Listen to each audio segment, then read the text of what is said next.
Here's a ranking of every single book I read in 2025. Welcome to my office nook. We're here because I'm going to need my computer to do what we are doing today, which is talking about every single book I read in 2025. I read over 90 books so far, and we are only mid-December, but I don't think I'm going to read much more for the rest of the year. If I do, they're not going to change my world, I don't think. I am moving to London, England. So that's taking up a lot of my time. And I'm also in the middle of pretty heavy edits of the book that I wrote, which I'll talk about at some point in a later video. But yeah, for now, let's just get into all of these books. There's over 90 of them, like I said. I'm going to go through them pretty rapid fire because I don't want this video to be 4 hours long. So let's get into it. Comedic Timing by Pasna Baroth is a book I read at the beginning of this year because I was writing a short story for it. This is from 831 Stories, which is a new rom-com publishing house, and they do things differently. And so every time they have a book come out, they have writers publish supporting material about it, and it's like short stories that go up on their website.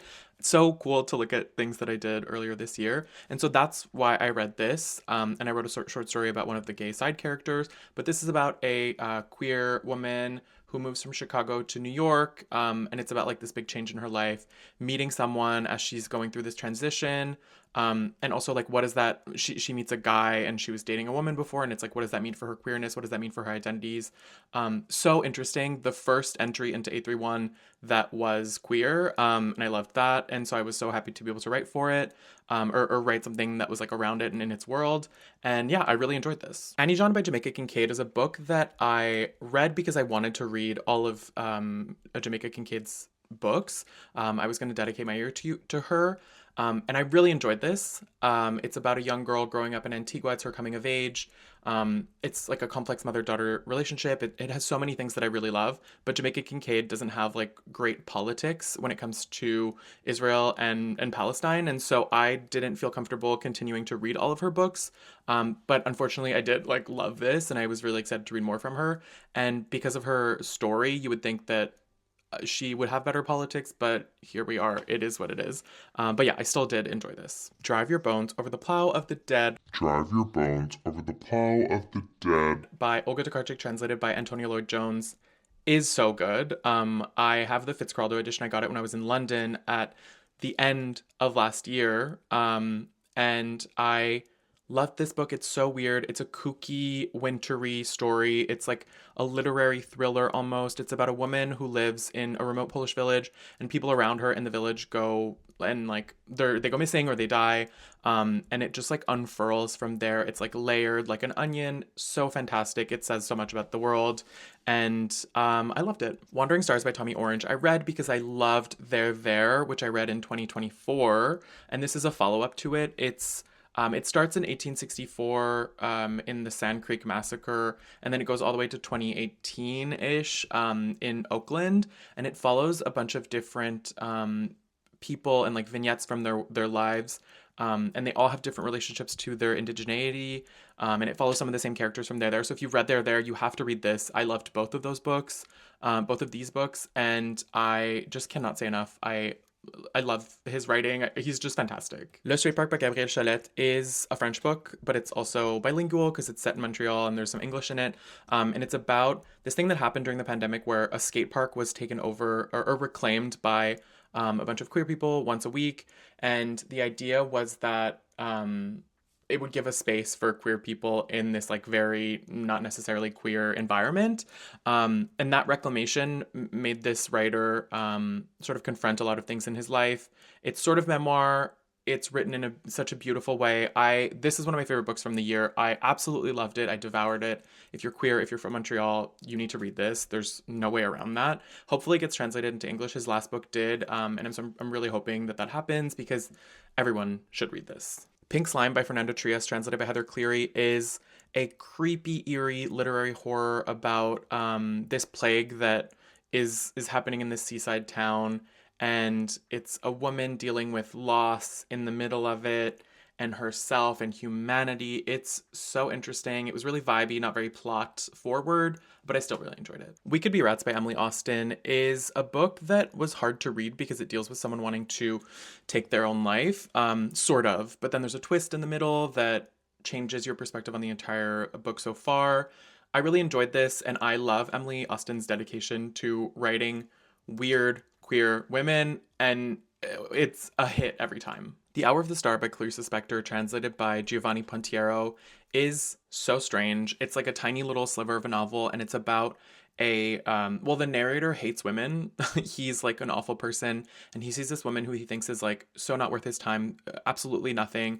And it was so interesting to see it through the perspective of Clarissa Spector, and you can like see what she's doing with it. It's fascinating. It's really great. I want to read more from her. I think she's a total freak, and this was just great. Blue Light Hours by Bruna Dawson Lobato is about a mother-daughter relationship. It's a young woman from Brazil who moves to Vermont to go to college, and then it's the distance between her and her mom. Her mom is still in Brazil, and that emotional distance, physical distance, all of it dealt through like a phone or a computer screen and like Skype calls. This book was incredible, and I loved it, and it's one of my favorite books this year. Real Life by Brendan Taylor. This is a reread for me. I love this book. It's about a black academic on a predominantly white campus. He's like in science and he's doing all sorts of things. It deals with identity, it deals with relationships, really messy, complicated stuff, intimacy. It's just incredible. This time I read it, I realized how the language is a little bit pretentious, but I still really enjoyed it, and I'm really excited to read the new Brendan Taylor, which I haven't read yet. So that's going to be like on my list for the beginning of next year. Universality by Natasha Brown is all about like a crime that occurs in the countryside in England, and it was weird and not as good as Assembly was. Assembly by Natasha Brown was her first book, and I really loved that one. So this one had really big shoes to fill, and I just don't think it did it. It did, however, get longlisted for the Booker.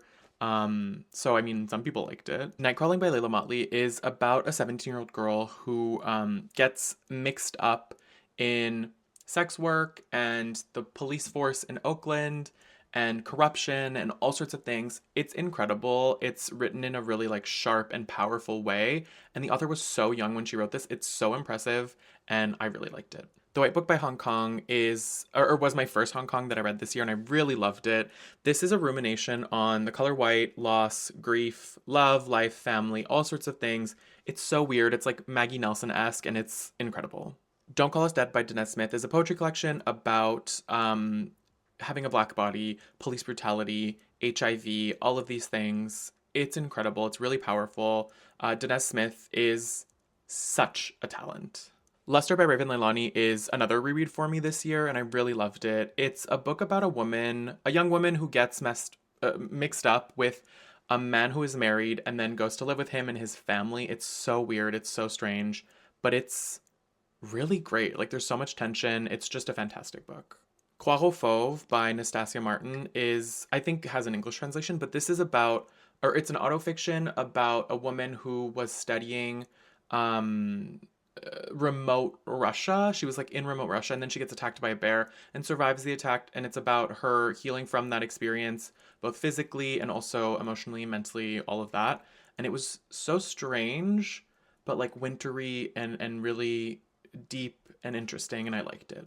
Small Things Like These by Claire Keegan is set in the 80s in a small Irish village. It's a couple weeks until Christmas, and it's one family man who has a really small life. Like, there's not much going on in his world, but all of that is shattered. Like, the veneer of his existence, it shifts.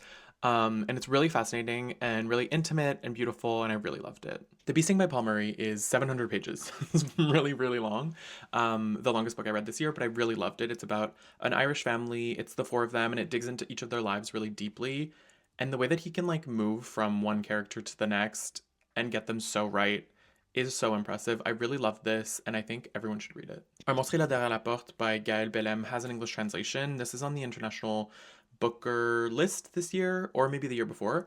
And I didn't love this. There was just something about it that like didn't feel complete. But it is a coming of age set in La Réunion, which is an island that's also like a French colony, and it's set in the 80s, and there's a lot of violence in this young woman's family, and just like her world is really tough to live through, which I really enjoyed that part of it, but some part of like the construction of the novel itself didn't feel complete to me, but I still enjoyed it. Small Boat by Vincent Delacroix is a shortlist title from the Booker Prize International list this year. And I remember liking it when I read it, but now I don't remember much about it, which is like saying maybe I didn't love it that much. But I know that it's about a boat of migrants between England and France, like in the canal. or the channel. And it was sinking, and they were sending out distress calls. And this is from the perspective of like the emergency operator person who's receiving these calls and trying to sort of like throw it back to England, and they're in France, and it's just like this weird thing, and it's about morality and like what is right, what is wrong. And it was really great. It was short, and I liked it, but I don't remember anything about it now, so I don't know what that means. Ugliness by Mashtari Halal, translated by Elizabeth Lawfer. I think I've been saying Joffer this entire year, and I just realized it was Lawfer. But I really loved this book. It's nonfiction. It's a collection of essays. It's some poetry. It's some musings about ugliness, beauty standards, who gets to choose what is beautiful, what isn't. It's from like a cultural lens, it's from a personal lens. It's so much, and it's really, really fantastic. Stag Dance by Tori Peters is her follow-up to Detransition Baby, and it's a really weird choice, which I love. It's a novella and 3 stories, and they're all so freaking weird. They're so strange, and they're really queer, and they're all about like identity and transness and sex and people and messy, messy stuff. And I really liked this. Sunrise on the Reaping by Suzanne Collins is a Hunger Games novel. It's a prequel to the Hunger Games. I don't remember reading the Hunger. I know that I did, but I don't remember when I read them. They didn't like leave that big of an impact with me or on me at the time when I was younger. But this is Hamish's games, and that was really interesting to me. And for some reason, I felt like I needed to dip back into this, and I didn't love it because it's not written for me. It's YA, like it's just, and I know a lot of people read YA that aren't YA, but I am not one of those people, and this didn't really work for me in that sense. But I like was able to lose myself into the story, and I thought it was really interesting, and I love the movies. So yeah, I'm really excited to see this film. But as far as the books go, I don't know that these are for me specifically. And then I reread Detransition Baby by Tori Peters, which I loved. I got to a point where I was like, is that book as good as I remember it? And it was. It's like messy and complicated, and it's like people in Brooklyn, and it's like queering the family and relationships and weird dynamics. And she does it so well, and she writes people so well. Like they jump off the page, and it's just incredible. On a Woman's Madness by Esther Dromer, translated by Lucy Scott, is a queer feminist classic from the 1980s that was also on the Booker long list, International Booker long list this year. And this one I didn't love. I got through it because I was reading it with a friend, and I felt like I had to finish it. I wouldn't have finished it otherwise. It is about a woman who leaves her husband, and it's like that decision causes her to reevaluate her entire world, her entire life. She moves from like the place in South America where she's from. And I didn't love it. It's written in a really slippery way. It's like stream of consciousness, but in a way that didn't work for me. And sometimes that really works for me. And here it just didn't. I couldn't connect to it. And yeah, so Hunchback by Sao Ichikawa, translated by Polly Barton, is really, really weird. It pushes the envelope. It's about a woman who's born with a congenital muscle disorder, but it's also about her like having desire, wanting to have sex, feeling a lot of things. And so it's like the physical self, the sexual self, the emotional, mental self, all of these things, and it does it so well. And it's like 100 pages, so like definitely worth the read. Scaffolding by Lauren Elkin is about 2 couples living in the same Parisian apartment but 50 years apart, and it's really cool. I really liked it. It didn't feel gimmicky to me. It felt like it made sense why the story was being told in this way, and I really liked it. And it's about like parenthood and relationships and people, which it sounds like nothing, but it was really great, and the writing is incredible. And I really loved this one. Nova Scotia House by Charlie Porter is about love and loss and finding the people who make you feel like yourself. It's about a person who loses someone to AIDS, and he's looking back on their life together. And they had a huge age gap, and it's all of those things together. It's about like the world that he was exposed to, and also this person that was his world, and then losing that person. And it was just so good. And it's written really in a, like, it's spare but beautiful and really effective. The Vegetarian by Hong Kong, translated by Deborah Smith, is about a woman who decides she wants to become a vegetarian, and that decision sends a ripple effect through her entire world and like the people that are around her. And no one wants her to choose for herself. Like no one wants her to make decisions for her body or her world or herself. And this was so good. People talk about this book. It has a lot of attention. It gets a lot of attention, but it deserves it. And it was one of my favorites from when I read all of Hong Kong's books this year. And it's just, yeah, chef's kiss. La Colline qui travaille by Philippe Manvy is a book about a man who is like looking into his family's history, and they're all in Lyon in France, which is where my family's from. So this book felt like I needed to read it, like it was speaking to me in that way. And it's like it digs into the different family members that he has, and there's so much love and like reverence for place and people, and it's written in a way that feels like a love letter to all of them, and I loved it. I'm convinced that I'm not an Ali Smith reader.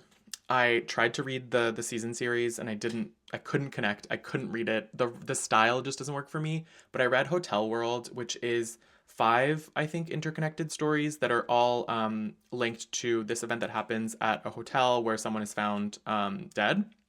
And it's different people that are like connected to that story, including like the ghost of the person seeing it. The whole thing is weird, and but this was actually it was actually fun and compelling, and I think because it was different perspectives and it kept shifting, I was able to keep reading. But again, like the style, I just don't really connect to. Like a Bird by Fariha Royson is a book that's like really beautiful and literary. It's about trauma and healing, and it's like a girl who it's her coming of age, and she's disowned by her parents, and then she has to like make up her world for herself while healing from loss and trauma and so many things. And it's really like deep and heavy, but it's written in a really beautiful way, and I really enjoyed it. It's just like be warned, like go into this looking at trigger warnings. It's a tough read. Peuple de Verre by Catherine Leroux is a book about like the housing crisis and people. It's like a dystopian world where people who are unhoused go to this like compoundy type place, and it's really slippery and weird because the narrator is an unreliable narrator, and so she's telling you things, and then like 5 minutes later you're in a conversation with someone else and they're talking to her, and that person is saying the opposite, and it's like it's just really weird and really strange, and I enjoyed that part of it. But my favorite part of the book is at the end. There's an essay that she wrote, which is like explains why she wrote it, which is about the actual housing crisis in Montreal, and like how she was brought to writing this book because the apartment that she lived in, someone was buying it, was going to turn it into condos, and then it like caught on fire. Super strange, super weird, but like felt really powerful, and I was really moved by that like last little piece. All This Could Be Different by Sarah Thankam Matthews is about a recent college graduate living in Milwaukee who's entering the workforce. She's also queer, and so it's like her messy relationships, friendships, dynamics, all sorts of stuff. It was really great, and I think this is like queer contemporary fiction, like done really well. Leaving the Etosha Station by Ben Lerner is a book I didn't love. I didn't like this narrator, and he wasn't just an unlikable narrator. Like he was just kind of a person I don't care for. He's on a residency type thing as a poet in Barcelona, but he like isn't good at poetry but thinks he is, and then isn't good at Spanish and like pretends to be good at Spanish. It's really weird, and he like lies to everyone and isn't a great person, and this just felt self-serving from the writer's perspective, and so I didn't love it. But people have told me this isn't the best Ben Lerner and that I should give a chance to his other books like the Topeka School, something like that. So maybe I will, but for now, I'm like turned off from him for a little bit. Minor Feelings by Kathy Park Hong is memoir and cultural criticism and essay and all sorts of things. And it talks about race in America and growing up in America, being Korean American, having immigrant parents, all of these things. And it does it really well. And I remember leaving this and being like, I am so smart. Like it made me feel really smart. It's big brain energy. And it was like really great to read. Human Acts by Hong Kong, translated by Deborah Smith, is a sort of retelling of the Gwangju uprising in Korea, and it's about violence in a really major way, and it's told from like a bunch of different perspectives and like people that are connected to this event. And it was hard to read, and it wasn't my favorite Hong Kong for that reason, because I think she delivers this message of violence and history and the like weight of that in other books, and I think it's like easier to it's an easier pill to swallow in other books that I've read from her, whereas this one was like really tough, but I still really enjoyed it. Personal Attention Roleplay by H. Felix Cho Bradley is a short story collection that is really queer. I think the writer lives in Montreal still. And so it felt like I felt really compelled by this collection, and I really enjoyed it. Usually when I read a short story collection, there's some that like stand out in a bad way, but this one, I think all of them were bangers. Woodworking by Emily St. James is about the unlikely friendship between a teacher at a school in South Dakota who is like coming into her transness and the only other trans person she knows who is a student, like a 16-year-old girl. And this is a really heartwarming story, but it was also heart wrenching. And there's a lot that goes on, different perspectives. And it was really beautifully done. And I really enjoyed this. And this is the kind of story that, like, this is a positive spin on a queer story, which is what a lot of people want. And I don't have a lot of recommendations for that, but this one like really did that. Open Heaven by Sean Hewitt is the coming of age of two young boys in a small town in the north of England. It's a tough read. It was really just, there's so much depth and there's so much like weight to this story for some reason to me. But it's really beautifully written and I really loved it. And the imagery and the scenes I still remember, and I want to reread it because I really, really loved this one. A Language of Limbs by Dylan Hardcastle is a sliding doors novel about one decision one night that like changes the course of a life, and it splits it into two. On one side it's like, what is it like to repress your true self, and then on the other side, what is it to accept your queerness and like live that authentically. And it was done so well, and this book made me cry and I loved it, and I just like cannot say enough. This is an amazing book. Come If You Want by Brendan Holder is a novella that was published on Substack, and it's about a young man in New York who's dating, and it's like that's basically what it's about. It's about like dating in the modern world and like being a person today. He deals with the occult a little bit. It ends in such a weird, twisted way that I could never have seen coming. And I really, really enjoyed this. The writing is brilliant. Brendan Holder is so smart, and you can just tell in this writing, he's incredible. The Town of Babylon by Alejandro Varela is one of my favorite books ever. I reread it this year and I really loved it. It's about a queer man who returns home to take care of his parents that are like older and aging, and that visit coincides with his high school's 20-year reunion or 15-year reunion. So it's a clash of past and present. Like, it's the makeup of suburbia. It's really incredible, and it's written in a way that I cannot get enough of. Open Throat by Henry Hoke is another reread for me this year. It's told from the perspective of a queer mountain lion. It's really slim. It's really interesting. It's like humanity from the perspective of an outsider. After the Blue Hour by John Recchi is not a book that I loved. It's kind of autofiction-y. It's about a writer who is invited by a fan to go to like his private island, and then there's like weird sexual tension between him and like everyone at this island. And it's weird, and I didn't love it, and it felt like it didn't need to exist in a way. But I still want to read more from him because I think I should, but maybe this wasn't like the great place to start. Memorial by Brian Washington is about a relationship between two men, and then one of them has to go to Japan to take care of his father, and meanwhile his mother comes to live with his partner, and they're like on shaky ground. So things are not going good between them, but this thing still happens, and it's like weird, and it's about parents, and it's about that relationship, and it's just really interesting, and I really liked it, and I want to read more from Brian Washington. This is my first from him, and I really like his writing. He writes in like this very pure way is the only way that I can describe it. Like, it just feels so great and airy. And yet so rooted and like real. Tramps Like Us by Joe Westmoreland is a coming of age through the 70s and 80s in America, and it's about like the AIDS crisis and queerness and being gay at that time. And this was published originally in 2001 in September, I'm pretty sure, or like right before September. And so it got a reprint very recently, and it was really great. I've read a lot of these kinds of stories, but this one does stand out. It just like talks about sex and queer culture in a really specific way that I think was like spoke volumes and was like really loud and just worked really well. And it like flies through an entire life in such a fascinating way. And it was really great. The Brittle Age by Donatella Di Pietrantonio, translated by Anne Goldstein, is about a mother-daughter relationship that is fraught to begin with, and then they have this sort of like dark cloud over their family with like a violent past, and it's told in 5 parts that go from past and present and just like flip back and forth. And it was really fantastic. It's about like violence and violence towards women and how they deal with it, and then this relationship between these two people. And it was just great. And I like this one really stands out to me this year. It was just like one of my favorite reads from the year, and I want to read more from her, but I heard that her other novel that's very popular isn't as good, so I don't know. I'm gonna have to see for myself. War of the Foxes by Richard Sicken is a follow-up to Crush, which is a poetry collection I really loved, but this one is more about like the natural, like Richard Sicken is a gay poet, but this one's more about like the natural world and like questioning existence and questioning like the world. And so for that reason, I didn't connect to it as much as I wanted to, but I did enjoy it. I just didn't love it.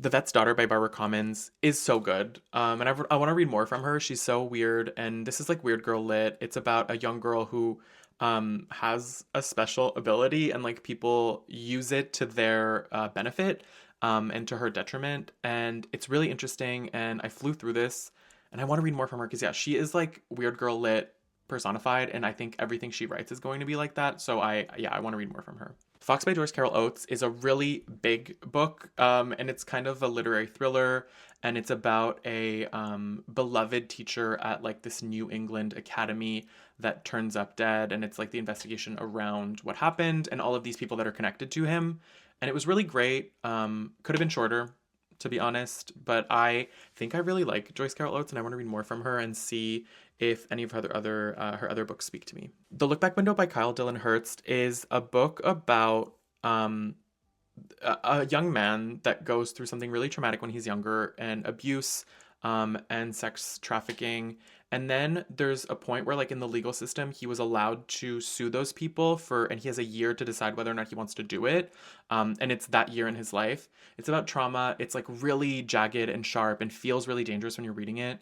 But I really enjoyed it. I think it's well written and beautiful, but like be warned, it's hard to read. We Think the World of You by J.R. Ackerley is a forgotten queer classic. I think it was published in the 1960s, and it's really strange, and it's not about being queer.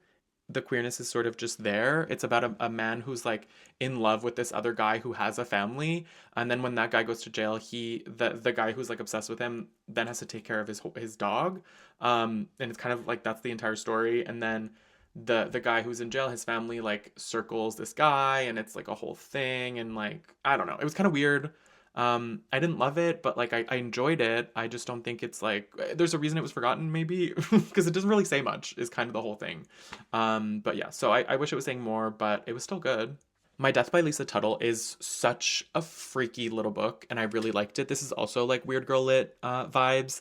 It's about a writer who wants to write a biography of like this recluse artist, and then things just get so twisted and weird, and I never knew where it was going, and I love where it ended because it's just so freaky. To the Friend Who Did Not Save My Life by Hervé Guibert is diaristic. I think it's like an autobiography, really, or at least autofiction, because it's about this writer who is diagnosed with AIDS, and then it's like his world until he dies, kind of.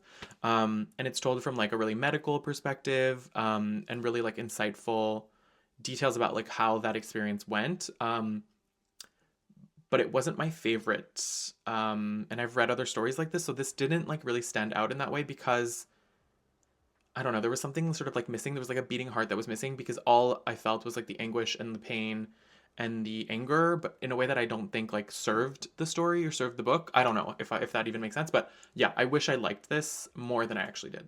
Bola by Paitim Statovsky, translated by David Haxton, is set around the Yugoslav wars, and it's in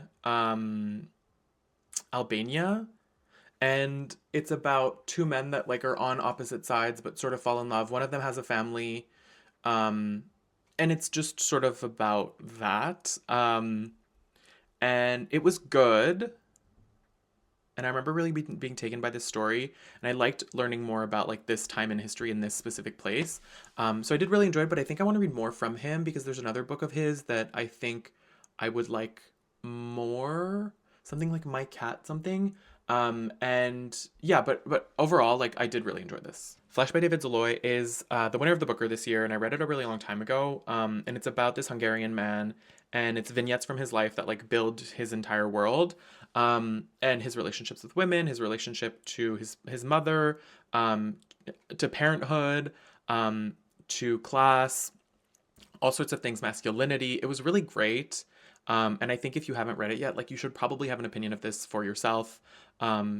Because I found it really interesting the first time I read it, and I had to have conversations about it in order to like fully grasp what I felt about it. So a really interesting read. On the Calculation of Volume by Sylvia Bali. I read part one and part two, both incredible. It's the story of a woman who is living the same day over and over and over again, November 18th, and it's her grappling with impermanence and mortality and like her new existence, her new world, and whether or not she has an impact on like the outside world and people who are living regular in the regular timeline. Again, like this is kind of, it feels like it would be a gimmick, but it's done so well. It's really incredible, beautiful writing, and I love this series. I need to read the entire 7 books ASAP. Greek Lessons by Hong Kong, translated by Deborah Smith and Emily A. Wan, is about a woman who has lost her ability to speak and wants to find it again. And the last time that this happened to her, she found it again by learning a new language. And so she takes Greek lessons from a professor who is slowly losing his ability to see. And so they develop an unlikely sort of bond and thing. It's about love, loss, and trauma and their relationship. And I didn't love this. This was not my favorite Hong Kong, but I still enjoyed it. I just like, there was something sort of missing in the entirety of it. Whereas like in her other books, I feel like they're all amazing. And so this one, yeah, there was something missing from it for me, but I still enjoyed it. Waist Deep by Linnea Maya Ernst, translated by Sherilyn Nicolette Hellberg, is a cottage week at a cabin between 5 friends that have been friends for a really long time. And it's like their messy dynamics going in and out of each other's lives. It's really queer. It's really strange. And I didn't love it because it only scratches the surface on all of them in a way where I was like, there's lacking depth here. Like it's 220 pages where I think it could have been like 400 and really been effective.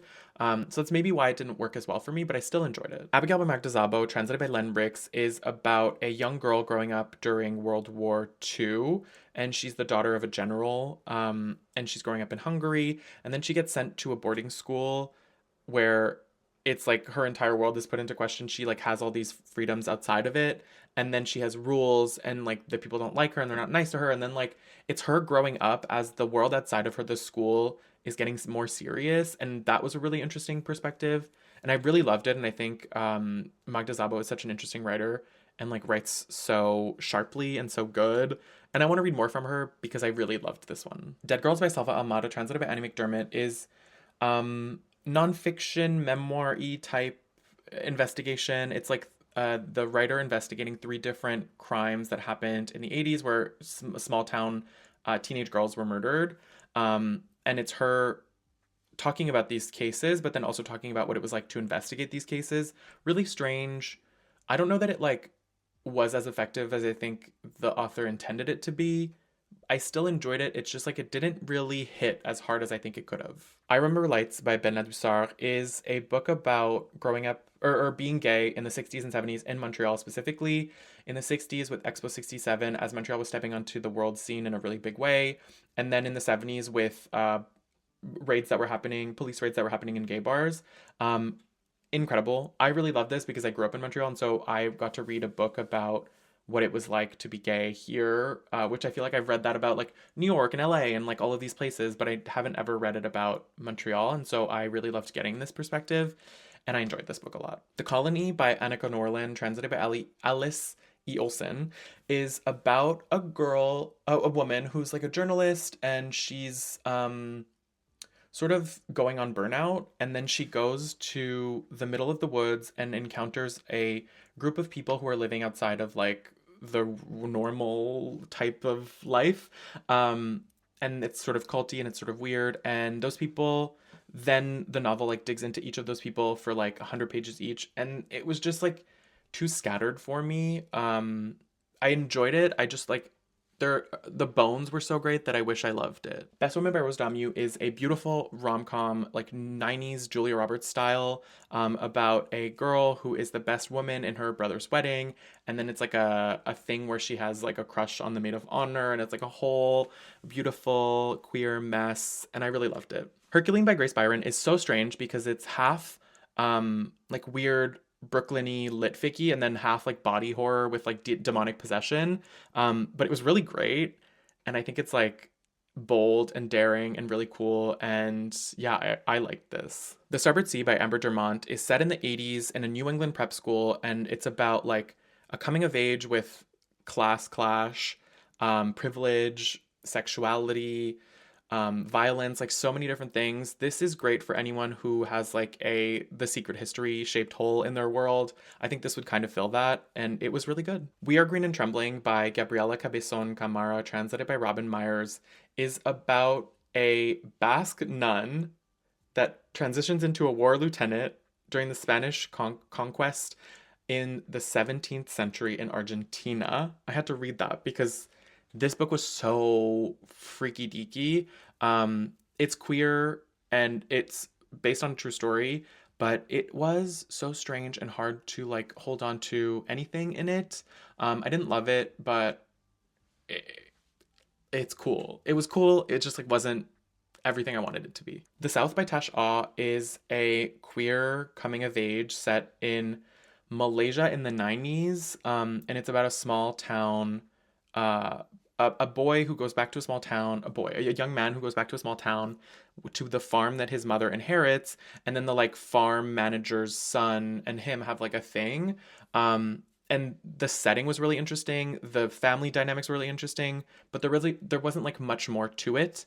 And I think there was like meat left on the bone that could have been eaten, if you will. Like there was just more to the story that I wanted, and just didn't go there. Stoner by John Williams is incredible. It's set at the beginning of the 1900s, and it's a young man who grows up poor. He goes to college and or gets the opportunity to go to college for agriculture and then chooses to go into literature instead in English, and falls in love with literature. And it's his life falling in love with literature and the decisions that lead him to like the end of his life.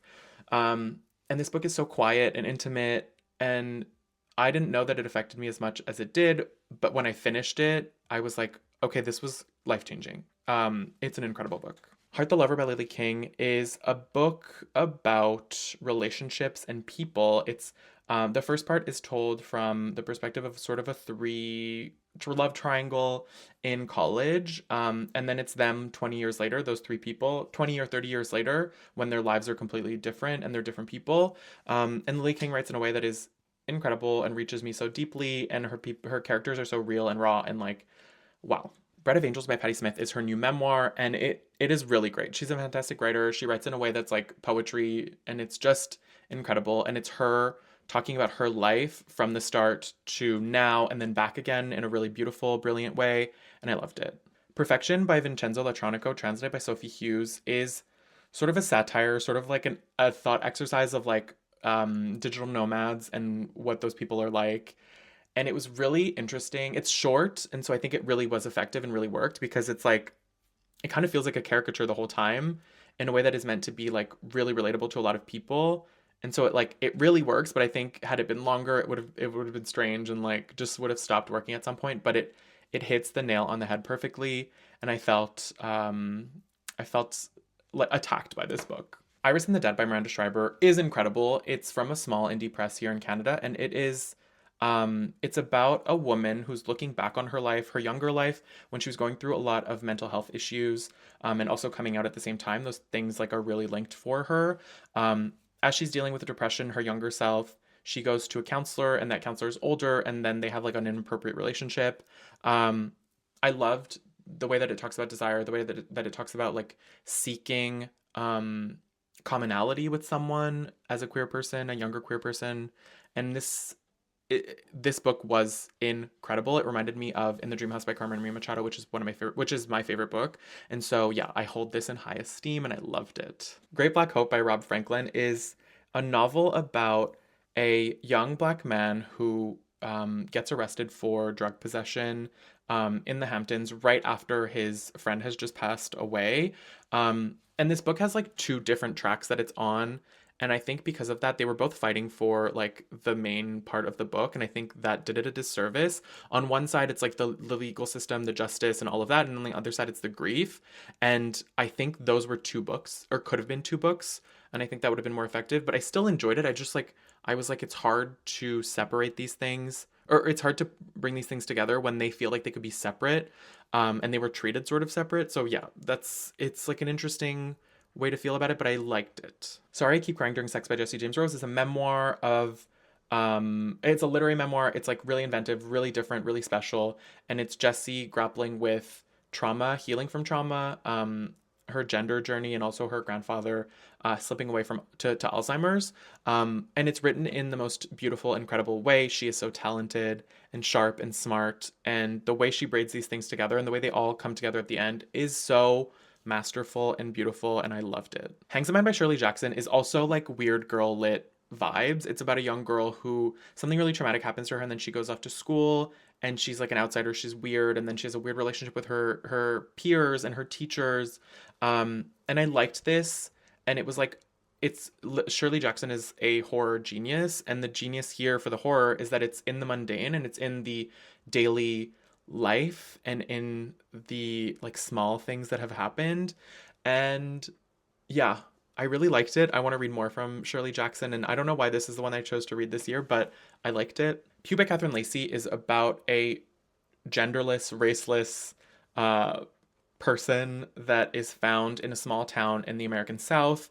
And then the entire book, again, this is like a thought exercise where the entire story is told through the perspective of different people, like projecting onto this character because there's nothing that this character has that they can hold on to. And I thought that was really well done and really brilliant. And Catherine Lacey is so smart. And this is just another example of that. She's incredible. Myra by Nikki Gonzalez is about a young girl who, like, still a young woman who lives in the hometown that she grew up in. And then she has, like, this estranged friend who comes back into town and asks her to come to this cottage weekend with her. And then she finds that it turns into, like, a weird haunted house story, a weird, like, swampland horror. This wasn't the book I thought it was going to be. And because of that, I was, like, a little disappointed, but I still enjoyed it. It was, like, creepy and weird and eerie, but I wanted more, like, meat to it. The Idea of an Entire Life by Billy Belcourt is a poetry collection, and my favorite poetry collection that I read this year. It's about being queer, being indigenous, like wanting, desire for partnership, desire for sex, desire for love, and also like I don't know, being human. Like he just writes in such a way that I feel so like it connects so many things for me, and it's really beautiful, and this is so inspiring, and I just really really love this collection. We Do Not Part by Hong Kong, translated by Emily Awan and Paige Ania Morris, is about two artists, two friends who are artists. One of them is in the hospital and she calls her other friend and she says, "You need to go to my house on Jeju Island to take care of my bird, or else my bird is going to die." And then it's like this snowy journey to go there. And then it turns into like a dream like sequence where it's recounting the Jeju massacre. And again, Hong Kong writes in a way that like talks about history and violence in such an interesting way, and this is doing it perfectly. Incredible, so good, and I really love this. Disappointment by Nicola Dinnan is the messy relationship between two people. One who's this trans woman who's a poet, but also has a survival job, and then her new boyfriend who is a lawyer.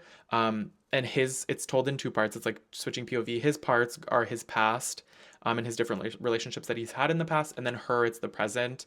And Nicola Dinnan is incredible. I loved Bellies by her, and this is again just was so impactful and so great. And the way that it talks about queerness, the way that it talks about heteronormativity, and like the pull that can have for queer people, just so incredible. And I really loved this. Pick a Color by Suvankam Tamavongsa is winner of the Giller Prize this year, which is great. I think she won two of those. And it's 24 hours in the life of a person who works at a nail salon. And it's her anonymous life. She has like a fake name there. She's just like sort of a blank canvas for anyone that comes in, all of the clients. And it's sort of the inner workings of her life and her past and what it's like to be sort of anonymous to the world. So well done, so cool. Really short, but packs like a total punch. The Seas by Samantha Hunt was published in 2004. Really cool, really weird. This is kind of weird girl lit again, but I can see so many influences, so many people who are writing today who have been influenced by her. It's about a woman who lives on a seaside town, a sleepy seaside town, and she's in love with an older man. Her father is no longer with her, and so she's dealing with all of those things. It's like slippery, it's weird, it's just like a spiral through her life, and it was really interesting, and I want to read more from her because I really like this. The Impusium by Olga Tokarczuk, translated by Antonia Lloyd-Jones, was not as good as Drive Your Plow. That's where I'll start. It's set in a health resort in remote Polish mountains, and it's like a group of men that are there, and It's set at the beginning of the 1900s. Um, and things are very strange. The horror in it is that in this village, someone dies every year around the time that the book is set. So it's like looming over them. But then it also talks about like sex and gender in a way that I don't know that I would have to reread it again to like form an opinion about it. But it was so shocking when I did read it because all of these men suck.